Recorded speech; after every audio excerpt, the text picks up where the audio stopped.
ବୀର୍ଯ୍ୟ ତଥା ଶୁକ୍ର ଧାତୁର ଉତ୍ପତ୍ତି ବିଷୟରେ ପୂର୍ବବର୍ତ୍ତୀ ଅଧ୍ୟାୟରେ ଜାଣିଥିଲେ। ଆଜିର ଅଧ୍ୟାୟରେ ଆମେ ଏହି ବୀର୍ଯ୍ୟର ଗଠନ ଏବଂ ତାର ଗୁରୁତ୍ୱପୂର୍ଣ୍ଣ ଭୂମିକା ବିଷୟରେ ଆଲୋଚନା କରିବା। ଗୋଟିଏ ଧାତୁ ପରିପକ୍ୱ ହୋଇ ଅନ୍ୟ ଧାତୁରେ ପରିଣତ ହେବା ପାଇଁ ତାକୁ ମାତ୍ର 5 ଦିନ ସମୟ ଲାଗେ।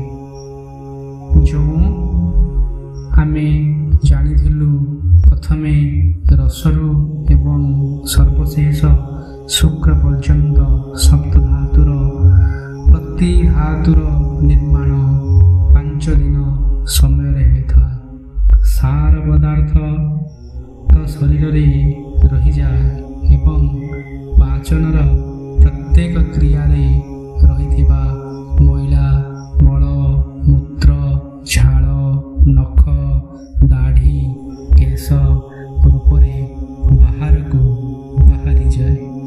ବୀର୍ଯ୍ୟ ନିର୍ମାଣ ପରେ ଏହାର ପାଚନ କ୍ରିୟା ବନ୍ଦ ହୋଇଯାଏ ଏବଂ ସେହି ସାର ପଦାର୍ଥ ଅଜସ୍ର ରୂପରେ ଶରୀରରେ ରହିଥାଏ। ଏହି ରୂପେ ରସରୁ ଆରମ୍ଭ କରି ବୀର୍ଯ୍ୟ ପର୍ଯ୍ୟନ୍ତ ଉତ୍ପନ୍ନ ହେବାରେ ପ୍ରତ୍ୟେକ ଧାତୁ ପାଇଁ 5 ଦିନ ହିସାବରେ 6ଟି ଧାତୁ ପାଇଁ 30 ଦିନ ସମୟ ଲାଗେ। ଅର୍ଥାତ୍ ଆଜି ଖାଇଥିବା ପଦାର୍ଥ 35 ଦିନରେ ବୀର୍ଯ୍ୟରେ ପରିଣତ ହୁଏ। ଖାଣ୍ଟି 40 କିଲୋଗ୍ରାମର ଖାଦ୍ୟରୁ 1 କିଲୋଗ୍ରାମ ରକ୍ତ ତିଆରି ହୁଏ ଏବଂ ଏହି 1 କିଲୋଗ୍ରାମ ରକ୍ତରୁ 25 ଗ୍ରାମ ବୀର୍ଯ୍ୟ ହିଁ ତିଆରି ହୋଇଥାଏ।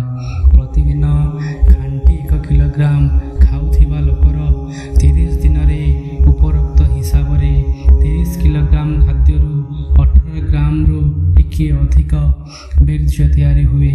ଏହା ହିଁ ମାସକ ଯାକର ଉତ୍ପାଦନ। ଥରେ ସ୍ତ୍ରୀ ସହିତ ସହବାସ କଲେ 18 ଗ୍ରାମରୁ କମ୍ ବୀର୍ଯ୍ୟ ନଷ୍ଟ ହୁଏ ନାହିଁ। ବର୍ତ୍ତମାନ ବିଚାର କରିବାକୁ ହେବ ଯେ ମାସ ସାରା ହୋଇଥିବା ଉପାର୍ଜନ କ୍ଷଣକ ମଧ୍ୟରେ ନଷ୍ଟ ହୋଇଯାଏ ଏବଂ ଏହି ପ୍ରକାରେ ବାରମ୍ବାର ନଷ୍ଟ ହେଲେ ଦେହ ମଧ୍ୟ ନଷ୍ଟ ହେବାକୁ ବିଳମ୍ବ ଲାଗେ ନାହିଁ। ତେଣୁ ଶାସ୍ତ୍ର କହିଛି ଶୁକ୍ରଂ ସୌମ୍ୟଂ ଶୀତଂ ସ୍ନିଗ୍ଧଂ ବଳ ପୁଷ୍ଟିକରଂ ସ୍ମୃତଂ ଗର୍ଭବୀଜଂ ବପୁଃସାର ଜୀବନ ସୟଉତ୍ତମଃ। ବୀର୍ଯ୍ୟ ସୌମ୍ୟ, ଶ୍ୱେତ, ସ୍ନିଗ୍ଧ, ବଳ ପୁଷ୍ଟିକର, ଗର୍ଭର ବୀଜ ଶରୀରର ଶ୍ରେଷ୍ଠ ସାର ପଦାର୍ଥ ଏବଂ ଜୀବନର ପ୍ରଧାନ ଆଧାର ଅଟେ। ତେଣୁ ଆପଣମାନେ ନିଶ୍ଚିତ ଭାବରେ ତାକୁ ଏବଂ ତାର ସୁରକ୍ଷା କରିବା ନିଶ୍ଚିତ ଏବଂ ନିତ୍ୟାନ୍ତ ଆବଶ୍ୟକ। ଶାସ୍ତ୍ର କହେ ଯଥା ପୟସି ଶକ୍ତିସ୍ତୁ ଗୁଡ଼ଶ୍ଚେକ୍ଷୁରସେ ଯଥା ଏବଂ ହି ସକଳେ କାଏ ଶୁକ୍ରଂ ତିଷ୍ଠତି ଦେହିନା।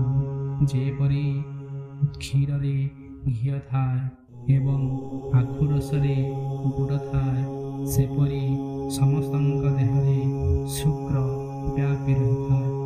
ଲହୁଣୀ ବାହାର କରିବା ପାଇଁ କ୍ଷୀରକୁ ଯେପରି ଗୁନ୍ଥିବାକୁ ପଡ଼େ, ଗୁଡ଼ ବାହାର କରିବା ପାଇଁ ମଧ୍ୟ ଆଖୁକୁ ଯେପରି ପେଡ଼ିବାକୁ ହୁଏ, ଗୋଟିଏ ବିନ୍ଦୁ ଶୁକ୍ର ବାହାର କରିବା ପାଇଁ ସେହିପରି ସମସ୍ତ ଶରୀରକୁ ମନ୍ଥିବାକୁ ପଡ଼େ। ଯେପରି ଘିଅ ବାହାର କରିନେବା ପରେ କ୍ଷୀର ସାରହୀନ ହୋଇଯାଏ, ରସ ବାହାର କରିନେବା ପରେ ଆଖୁର ଚୋପା କେବଳ ରହିଯାଏ, ସେହିପରି ବୀର୍ଯ୍ୟ ନଷ୍ଟ ହେବା ପରେ ଶରୀର ମଧ୍ୟ ସାରହୀନ ଓ ନିସ୍ତେଜ ହୋଇଯାଏ।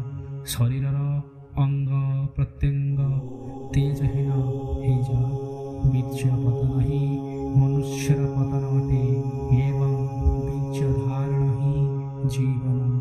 ବୀର୍ଯ୍ୟ ଧାରଣକୁ ब्रह्मचर्य कहती शास्त्र कहे बीज धारणम ब्रह्मचर्य शिव संहितारयचि मरणम बिंदुपातेन जीवनम बिंदुधारणात् तस्मात् अतिप्रयत्नेन कुरुते बिंदुधारणम। बिंदुपात द्वारा मृत्यु हुए एवं बिंदुधारण हेतु जीवन रहे, अतएव अति प्रयत्नपूर्वक बिंदुधारण करिबा उचित। भगवान शिव ब्रह्मचर्यर प्रतापरे एपरि प्रभाव संपन्न थिले जे हळाहळ विषको पीदेई मध्य सुस्थ रही पारिथिले। एही समस्त महात्म्य कामदेवଙ୍କ उपरे विजय अटे। भगवान शिव स्वयं कहिचन्ति सिद्धे बिंदु महारत्ने किं न सिद्ध्यति भूतले यस्य प्रसादान् महिमा अमाप्येतादृशः भव। ଯାହାର ପ୍ରଭାବରୁ ସମ୍ପୂର୍ଣ୍ଣ ବ୍ରହ୍ମାଣ୍ଡରେ ମୋର ଏପରି ମହିମା ହୋଇଅଛି, ସେହି ବିନ୍ଦୁ ଧାରଣ ଦ୍ୱାରା ଜଗତରେ ଏପରି କୌଣସି କାର୍ଯ୍ୟ ନାହିଁ ଯାହା ସିଦ୍ଧ ହୋଇ ନପାରେ। ଭକ୍ତରାଜ ହନୁମାନ ଏବଂ ପିତାମହ ଭୀଷ୍ମଙ୍କ ବ୍ରହ୍ମଚର୍ଯ୍ୟର ମହିମା ଜଗତ୍ ପ୍ରସିଦ୍ଧ ଅଟେ। ବସ୍ତୁତଃ ଏହା ନିଶ୍ଚିତ ସତ୍ୟ ଯେ ବ୍ରହ୍ମଚର୍ଯ୍ୟ ହିଁ ସମସ୍ତ ପୁରୁଷାର୍ଥର ମୂଳ। ଏହା ଦ୍ୱାରା ମନୁଷ୍ୟ ସର୍ବଦା ନିରୋଗ ଓ ସୁଖୀ ରହିଥାଏ। ସେଥିପାଇଁ ଅକାଳ ଜରା ଏବଂ ଅକାଳ ମୃତ୍ୟୁ ମୁଖରୁ ରକ୍ଷା ପାଏ। ଏହା ଦ୍ୱାରା ହୃଷ୍ଟପୃଷ୍ଟ ବଳିଷ୍ଠ ଓ ଧର୍ମପରାୟଣ ସନ୍ତାନ ଜନ୍ମ ହୁଅନ୍ତି। ଲୋକେ ଦୀର୍ଘଜୀବୀ ଶ୍ରୁତି ସମ୍ପନ୍ନ ସତ୍ୟବାଦୀ ଜିତେନ୍ଦ୍ରିୟ ଓ ଧର୍ମନିଷ୍ଠ ହୁଅନ୍ତି। ଏହାଦ୍ୱାରା ଭଜନ ଓ ଧ୍ୟାନର ମଧ୍ୟ ଯୋଗ୍ୟତା ମିଳିଥାଏ। ଯୋଗ ସାଧନା ପାଇଁ ରୁଚି ଓ ସିଦ୍ଧି ମଧ୍ୟ ମିଳିଥାଏ।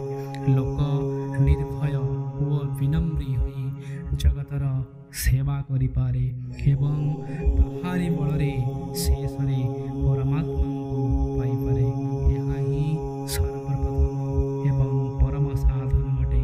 ପ୍ରଜାପତି ବ୍ରହ୍ମା ଦେବରାଜ ଇନ୍ଦ୍ରଙ୍କୁ ଦୀର୍ଘକାଳ ବ୍ରହ୍ମଚର୍ଯ୍ୟ ପାଳନ ପରେ ବ୍ରହ୍ମବିଦ୍ୟା ଉପଦେଶର ଅଧିକାରୀ ବୋଲି ନିର୍ଣ୍ଣୟ କରିଥିଲେ। ଭଗବାନ ସ୍ୱୟଂ ଗୀତାରେ କହିଛନ୍ତି, ଯଦି